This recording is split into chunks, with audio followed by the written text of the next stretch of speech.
Salamat. Magandang gabi sa atin lahat, mga ginigiliw kong mga Pilipino. Narito naman po ang ating programang Likod Bayan.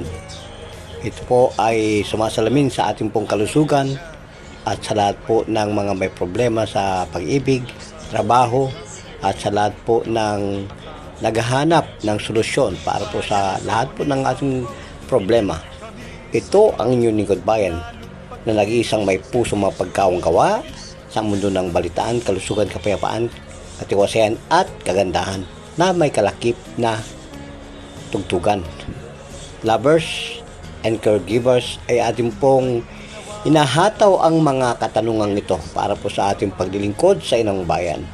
Samantala, ating pong bigyang daan ang mga katanungan, ating pong muling naririnig at inaasam na maparating natin ng tahasan sa ating mga callers at mga sumusubaybay ng ating pong programang ito. Kung ano raw po ang dapat nilang gawin upang sila'y maligtas. Mukhang hatang pari na ako ngayon, mga kababayan, at ang kaligtasan naman po ang ating pag-uusapan. Mapa-pinansyal, mapapangarap, mapapangkabuhayan o ano po mamang swerte na dinudulog o hinaing ng ating sambayanang Pilipino. Una ang mga karamdaman at kagalingan, syempre. So isa lang po yan. Dapat po natin linisin. Direct to the point po tayo. Linisin po natin ang ating budhi. Linisin po ang ating puso at isipan. Lagi po tayong straight to the point sa ating pong pagdarasal, pagmamahal, pag-ibig, pagpapatawad, no? At yan po lagi po ang sinasabi ko sa aking mga nagiging kaulayaw sa gamutan. Nalinisin natin una sa lahat ang ating pong sarili, no? Pagpapatawad, pagmamahal. Yan po ang susi para po sa daang ating lalandasin sa gamutan ay maging matagumpay at marinig po tayo ng ating mga anghel de guardia o ang ating Diyos sa masalangit. Wala pong matuwid, kahit po ang inyong lingkod ay nagsasabi po na siya dyan namang makasalanan. At marami po nagtatanong kung ang raw po ay matuwid. Siyempre, tinutuwid po natin ang ating pong sarili na hindi po tayo mabahiran ng mga kasalanan pang araw-araw. Ang pagdarasal sa lapit hapon ng ating buhay ay ating pong dapat na mabigyan po ng responsibilidad. Alalahanin po natin ang orasyon, lalo na po kapag kagising, magpasalamat sa Diyos. So yan po ang ating samot dalangin na sana po ay ang mga katanungang ito ay aking nasagot na, na kung paano po tayo maging malusog sa Panginoon. Yan po ay paulit-ulit po natin na nasa atin po ang paniniwala. Wala po sa sino mang manggagamot. Sapagkat tayong ating pong ginamot na may emphysema, yan po ay may kalahok na mediko. Scientific theory na hindi po pwedeng ihataw o ibandera sa buong mundo. Ano po yan?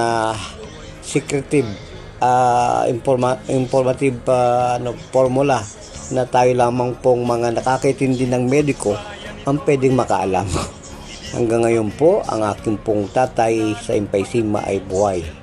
Pasalamat po tayo sapagkat siya ay napakabait.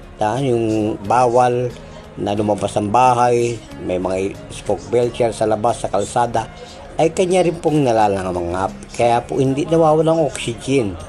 At dapat po talaga may ganitong mga may problema sa emphysema, sa hininga, sa oxygen.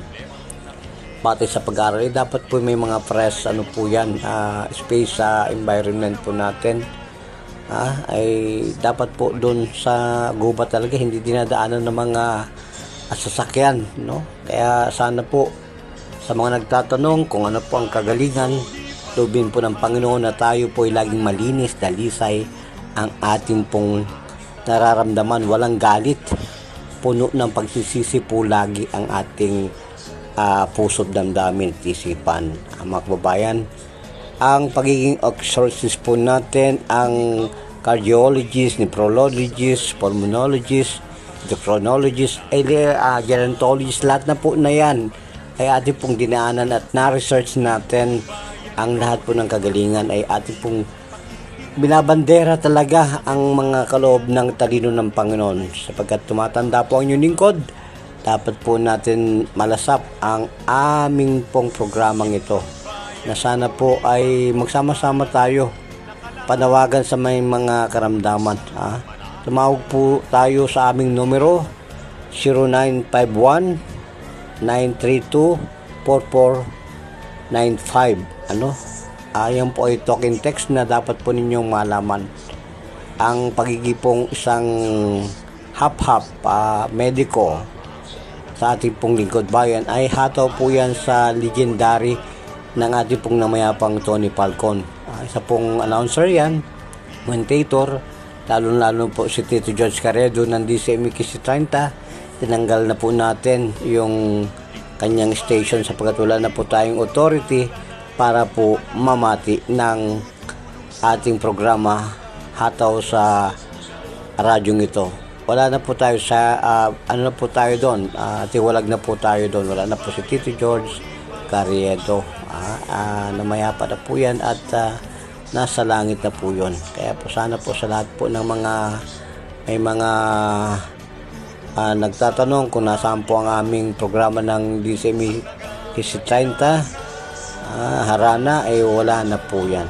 At ang nalalabi po natin ay isang napakagwapong-gwapo, si Boss Jun Marigalig at si Borador, no? Hermie ng 24K na ating pong pupuntahan.